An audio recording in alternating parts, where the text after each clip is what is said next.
আহসান চিন্তিত হয়ে হেঁটে ঘরে চলে এলো। শোভাকে একবার ফোন করে নানু আপার খবর নিল। ডায়াবেটিস আছে বিধায় হুটহাট অসুস্থ হয়ে পড়েন। বার্ধক্যজনিত কারণে বোধশক্তিও কমে গেছে। হুটহাট মানুষ দেখলে চিনতে পারেন না। আজ আহসান দুপুরের পর আর কাজে গেল না। কাল ঢাকায় চাকরির পরীক্ষা দিতে যাবে সে। দুপুরের খাবার খেয়েই বইপত্র গুছিয়ে টেবিলে বসল সে। নবম দশম শ্রেণীর গণিত বইটা খুবই উপকারী। বইটা থেকে অনেক ম্যাথ কমন পড়ে পরীক্ষায়। আকস্মিক দমকা হাওয়ায় বইয়ের পৃষ্ঠাগুলো উলটপালট হয়ে গেল। আহসান জানালার দিকে একবার উকি দিল। বাইরে ঝড় হচ্ছে, সঙ্গে ঝিরিঝিরি বৃষ্টি। বিদ্যুৎ ক্ষণে ক্ষণে চমকে উঠছে। দমকা বাতাসের হাতছানি আহসানের মন্দ লাগছে না। অলসতার ভিড়ে উঠে গিয়ে জানালাটা আর বন্ধ করল না সে। কিন্তু বইয়ের পৃষ্ঠাগুলো বাতাসে বারবার এলোমেলো হয়ে যাচ্ছে। বৃষ্টির ছিটেফোঁটা খাতায় এসে পড়ে খাতা ভিজে যাচ্ছে। আহসান আলসেমি পরিত্যাগ করে জানালার কাছে গেল। এই জানালার বাতাসের খেলা তার মনোযোগ নষ্ট করছে। হাত বাড়িয়ে জানালাটা বন্ধ করার সময় উঠোনে তরীকে দেখল সে। তরী তরী এই ঝড়ের মাঝে উঠোনে কি করছে? আহসান মৃদুস্বরে তরীকে কয়েকবার ডাকল। তরীর কান অবধি তা পৌঁছলই না। আকাশের দিকে তাকিয়ে ভীত সন্ত্রস্ত হয়ে দৌড়ে উঠোনে গেল আহসান। বারবার বিদ্যুৎ চমকাচ্ছে। বোকা মেয়েটার কোনো জ্ঞান বুদ্ধি নেই। আহসান ফের ডাকল তরীকে। তরী ডাক শুনে পিছু ফিরে তাকালো। একই অবস্থা তরীর। তরীর দু গালে সহ শাড়ির আঁচলে ছোট ছোট কাঁচা আম। এই ঝড়ের মাঝে আম কোড়ানোর শখ হয়েছে তার। আহসান ছুটে গিয়ে তরীর হাত ধরে তাকে ঘরে টেনে আনতে চাইল। তরী মাথা দুলিয়ে না বোঝালো। সে আরও আম কুড়াতে ইচ্ছুক। আহসান কেন ঘরে নিয়ে যাচ্ছে তাকে? আগে যখন ঝড় হতো, সে আর গুনগুন মিলে আম কুড়াতে যেত। আশেপাশের বাড়ির ছোট ছোট ছেলেপেলেরাও আসতো। আম কুড়ানো শেষে সবাই সমান ভাগে ভাগ করে নিত। তরীর না বোধক ইশারা শুনে আহসান বলল, অনেক হয়েছে তরী, অনেক আম কুড়িয়েছ, আর না। কিভাবে বিদ্যুৎ চমকে বাজ পড়ছে দেখছো না? এই সময়ের বৃষ্টি ভালো নয়। কালবৈশাখী ঝড়ের বৃষ্টিতে ভিজলে জ্বর আসে। সামনে পরীক্ষা, এখন মোটেও জ্বর-টর বাঁধানো যাবে না। আহসান এক প্রকার জোর করেই ঠেলে-ঠুলে ঘরে নিয়ে এলো তরীকে। পড়ার ঘরের বইগুলোকে ভাঁজ করে রেখে এসেছে সে। তরী মুখ ফুলিয়ে বিছানার ওপরে বসে আছে। শরীর বৃষ্টির পানিতে ভেজা। টপ টপ করে পানি গড়িয়ে বিছানায় পড়ছে। সেদিকে তার বিন্দুমাত্র মনোযোগ নেই। আহসানের প্রতি সে প্রচণ্ড রেগে আছে। একটু আমি কুড়োতে গিয়েছিল সে, তাই বলে এভাবে টেনে নিয়ে এলো। আহসান গামছা দিয়ে মাথা মুছতে মুছতে তরীর দিকে তাকালো। তরীকে খুঁজে আনতে গিয়ে সেও ভিজে গেছে। আহসান গামছা হাতে তরীর দিকে এগিয়ে গেল।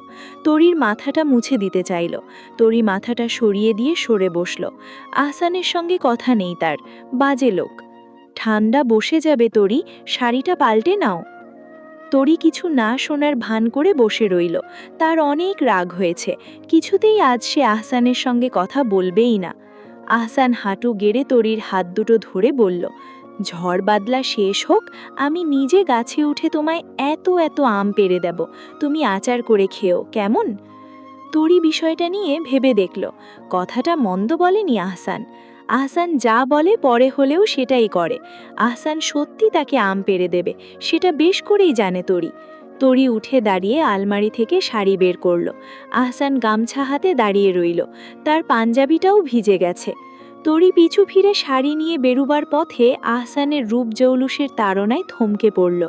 যৌবনের ছাপে মাখা শক্তপোক্ত পেটানো শরীর তার।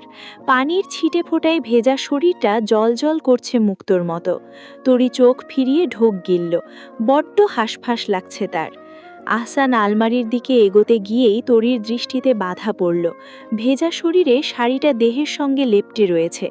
অক্ষিকটর দিয়েই পরিমাপ করা যাচ্ছে দেহের প্রতিটি ভাঁজ। খামখেয়ালিপনায় মেয়েটার উদরের পাশ থেকে শাড়ির আঁচলটা যে কখন সরে গেছে। পৃথিবীর সকল মোহের আজ অবস্থান করছে তরী। তরীর এই রূপের কাছে সকল সৌন্দর্য যেন ফিকে পড়ে যাচ্ছে।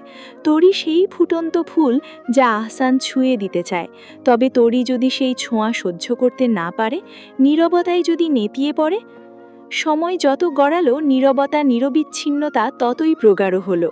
দুজন যেন গোপন অভিলাষে একে অপরের নিকট বাধা পড়ল। চোখে চোখে সন্ধি হলো তাদের। কখন যে একে অপরকে কাছে পাওয়ার বাহানায় কুপোকাত হলো। এরপর এরপর আর কি, দুই পক্ষ ভাব ভালোবাসায় বিছানাগামী হলো। তারপরের অংশটুকু মনে পড়লেও তরির লজ্জা পায়। সেদিন আহসান যেভাবে ছুঁয়েছিল, আজ অবধি তরিকে সেভাবে কেউ ছোঁয়ার সাহস করেনি। অধিকারই ছিল না তাদের। যে স্থান আহসানের ছিল তা কে কি করে রপ্ত করত। তরির পুরো অঙ্গ জুড়ে সেদিন আহসান বিরাজ করছিল। প্রতিটা ভাঁজে ভাঁজে খাঁজে খাঁজে ঠোঁট ছুঁয়েছিল। তরির তুলতুলে শরীরটা পিষ্ট হয়েছিল সেদিন বলিষ্ঠ বুকের নিচে। ছি, কি লজ্জার কথা! লজ্জায় সেদিন সারা দিন আহসানের সামনেই এলো না। কেন এলো না তা তরি কাউকে বলতে পারবে না। সে ভারী লজ্জার কথা। ওসব কথা কাউকে খুলে বলা যায়? মধুবিবি বার কয়েক ঘুরে ফিরে তরিকে দেখলেন। তরি লজ্জায় গুটিসুটি মেরে মধুবিবির ঘরে আস্তানা জমিয়েছে। সচরাচর দিনে সে আহসানের ঘরেই থাকে। মধুবিবির ঘরে দিনে তেমন একটা আসে না, রাতে শুধু ঘুমোতে চলে আসে। আজ কি হলো কে জানে। মধুবিবি এগিয়ে গিয়ে তরির গলায় হাত রেখে বললেন, এই বউ, গলায় কি হইছে তোমার? তরি আমতা আমতা করে বলল, পোকা কামড় দিয়েছে, জানালা খোলা ছিল তো। মধুবিবি মুখে কিছু বললেন না, মনে মনে বেজায় হাসলেন। তার অভিজ্ঞ চোখ এই দাগের মানে ঠিকই জানে। নাতি তার সঠিক পথেই পা বাড়িয়েছে। মাথা থেকে শয়তানের ক্যাড়া বেরিয়ে গেছে। উঠে গিয়ে ফ্রিজ থেকে বরফের চাকা বের করে তরির হাতে দিয়ে বললেন, বরফ লাগাও। বিয়ের প্রথম বছরে এরকম অনেক পোকা কামড়ায়। গালে কামড়ায়, ঘাড়ে কামড়ায়, আরও কত জায়গায় কামড়ায়। এরপর থেকে পোকা যখন কামড়াতে আসবো, তুমিও পোকার গালে ঘাড়ে জখম করে সিল মেরে দিবা, লজ্জায় যাতে কয়েকদিন ঘর থেকে না বেরোতে পারে। তরি লজ্জায় বরফ হাতে বালিশে মুখ গুজে বসে রইল। ধরনী দ্বিধা হও। মধুবিবি তরির পরে আহসানকে শিকার বানালেন। দুপুরের অনাকাঙ্ক্ষিত সুন্দর ঘটনার পর আহসান স্নান করে সাদ্য মাথো রান্নাঘরে ছিল। একটু গরম পানি তার প্রয়োজন। দিনে দুবার স্নান করে গলা কান ঠান্ডায় তিরতির করছে। মধুবিবি আহসানের পিছু গিয়ে দাঁড়ালেন। টিপ্পনি কেটে বললেন, তোমার গলায় ঘাড়ে এত জখম কিসের ভাই? আহসান পাঞ্জাবির কলার দিয়ে ক্ষতটা ঢাকার চেষ্টা করে বলল, কোথায় জখম? বিষ পিঁপড়ে কামড় দিয়েছে। দুপুরে শুয়েছিলাম না, ঝড়ে কোথা থেকে উড়ে পোকার ঝাঁক বিছানায় উঠে গেল। মধুবিবি হাসি চেপে রেখে বললেন, হ্যাঁ তাই তো, পোকা পুরা বাড়ির মানুষরাই তোমারে আর তোমার বউরে খালি কামড়ায় দেয়। আমরা তো মানুষ ন, আমাদের চোখেই দেখে না। আহসান বুঝেও না বোঝার ভান করে চুপ করে রইল। বজ্জাত বুড়ি বুঝলেই তাকে জ্বালিয়ে মারবে। সারাদিন আহসানের থেকে লুকিয়ে চুরিয়ে থাকলেও রাতে তাকে আহসানের নিকট ধরা দিতেই হলো। রুমি আর শোভা আজ ও বাড়িটাই রয়ে গেছে। মধুবিবি ছেলে আর নাতিকে রেঁধে খাইয়েছেন রাতে। তরির তাই সামনে পড়তে হয়নি কারোর। কিন্তু বিপত্তিটা ঘটল রাতে। রোজকার মতো তরি মধুবিবির সঙ্গেই শোয়ার প্রস্তুতি নিচ্ছিল। মধুবিবির আজ কি হলো কে জানে। তরিকে বালিশ হাতে আহসানের ঘরে যাওয়ার জন্য আদেশ দিলেন। তরি পরিস্থিতি সামলে দেওয়ার বেশ চেষ্টা করল, কিন্তু পারল না। মধুবিবি মজার ছলে বললেন, এত রঙ্গতামাশা করিও না। নাগরের সঙ্গে যা হওয়ার হয়ে গেছে। এত শরম কিসের তোমার? তোমার উপরে তার অধিকার সবচেয়ে বেশি। এখন থেকে আমার কাছে শুইয়ে তোমার কাজ নেই। যার জায়গা যেখানে তার সেখানে থাকাই ভালো। তরি বালিশ হাতে আহসানের ঘরের দরজার সামনে গিয়ে দাঁড়িয়ে রইল। কিভাবে সামনে যাবে সে? দ্বিধা নিয়েই এক দৌড়ে ঘরে ঢুকে বালিশে মুখ গুজে বসে পড়ল। আহসান হতবিহ্বল। সারাদিন মেয়েটা পালিয়ে বেরিয়েছে, এখন আসার সময় হলো তার? আহসান দৌড়ে তরির পাশে দিয়ে বসল। পিঠে আর পেটে সুরসুরি কাটল তরির। তরি খিলখিল করে হেসে ফেলল। আহসান কোলে তুলল তাকে, যেমনটা আজ দুপুরে তুলেছিল। তরি লাজুক লতার মতো আহসানের কোলে লেপ্টে রইল। এত লাজ কিসের তুলতুল বউ? তরি আহসানের উন্মুক্ত বুকে আঁকি বুকি করছিল তখন। আহসানের প্রশ্নে সব কিছু জড়িয়ে গেল তার। লাজুকতার সুরে বলল, জানি না, আপনি খুব বাজে লোক। আহসান তৎক্ষণাৎ তরিকে বিছানায় ফেলে দিল।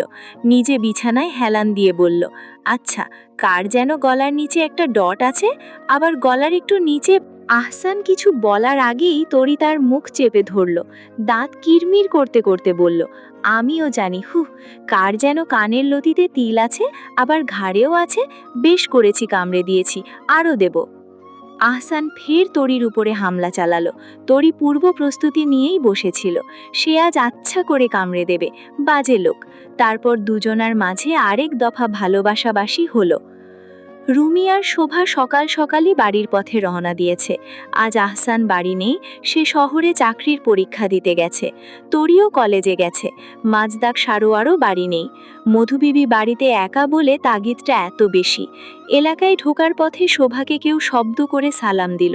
রুমি আর শোভা উভয়েই পাশ ফিরে তাকিয়ে দেখল রঙ্গন দাঁড়িয়ে। শোভাকে সালাম দিয়ে রঙ্গন বলল, কেমন আছেন খালাম্মা? কতদিন পর দেখলাম আপনাকে, কোথায় গিয়েছিলেন? শোভা হেসে রঙ্গনের সালামের জবাব দিয়ে কথা বলল।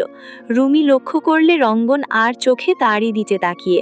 রুমিও কটমট করতে করতে রঙ্গনের দিকে তাকালো। এই বিটকেলেটাকে তার সহ্য হয় না। মনে মনে সে রঙ্গনকে উদ্দেশ্য করে বলল,